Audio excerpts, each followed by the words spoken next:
Doctor, when you talk about replacing hormones, let's talk about the difference between synthetic and bioidentical. Yes.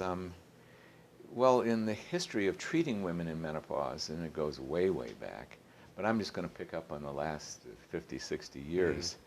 Um, Doctors realized that the women were having a rough time, and they knew it was from hormonal insufficiency, and they were reaching out to see how can we get hormones for these women? And the best that they came up with initially was, well, we're going to need we're going to have to find some source of it, and they're going to have to be able to produce quite a lot of it. And what did they choose? Pregnant horses. Horses. And they catheterized these horses in stalls and collected their urine, and because the hormones are being put out in the horse's urine. And that was the beginning. And that was taking place on a large enough scale that they could actually manufacture pills. And that was one of the Mm-hmm. initial approaches.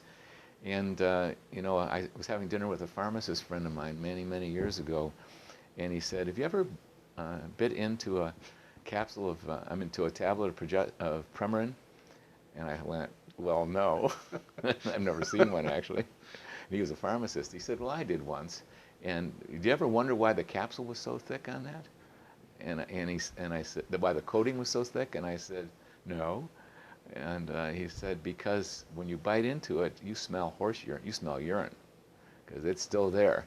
Now, I don't want to diminish this. There's millions of women who benefited and are grateful for and look back with gratitude that there was some hormones Mm-hmm. available.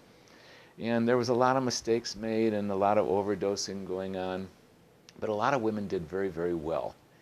And as often is the case, the vulnerable ones, the sensitive ones, a certain percentage of them didn't do so well. Mm-hmm. But, you know, it was the best we had at the time, and it's always that way. I mean, when anyone begins something, we're not doing our very best. Sure. When I was a new graduate at 29 from medical school, I wasn't knowledgeable or Mm-hmm. experienced, and neither was the whole field of menopause. So, but things have come a long, long way. And pharmaceutical manufacturers started realizing for the birth control pills that they wanted to do a new approach. And so they realized that the whole plant world has the same hormones in it than we do. We're like plants Mm. in a way. And some plants have more than others. And the soybean, for example, or the yams, they have a lot of pure estrogen, progesterone, Mm-hmm. testosterone, DHEA in there. And it's the exact same molecule that's in our body. Now they started extracting those they started purchasing soy fields and extracting these hormones from the soybeans. And interestingly enough, they chose to change the molecule. For example, estradiol, they chose to link it up with a fraction called ethinyl, and that made the molecule different enough that they could patent it. And that's very important to pharmaceutical manufacturers, because if you can't patent it, Mm-hmm. your idea can be stolen.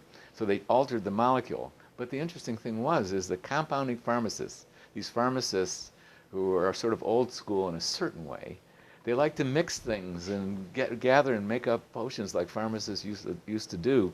They realized that these pharmaceutical manufacturers had pure bioidentical estrogen, progesterone, et cetera, and they purchased it in the pure form and put it up in capsules and creams and gels. And that's when bioidentical began. They are biologically identical. They're the same molecule. Now, when given the choice between the same molecule, or horse urine estrogen is very, very different. 30% Mm. of those has a equilin in it, and it's a molecule that the human female has never seen. Sure. And so, when given a choice between horse urine-derived estrogens and Mm-hmm. this exact same molecule, duh. I mean, Yeah. but that's a problem for the pharmaceutical manufacturers, because they couldn't patent it.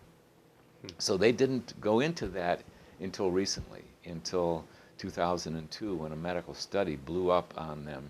They were trying to prove that it was that Premarin and Prempro were really the best out there, and they wound up seeing increased incidences of breast cancer and cardiovascular disease, and the whole menopause world had an earthquake go through it.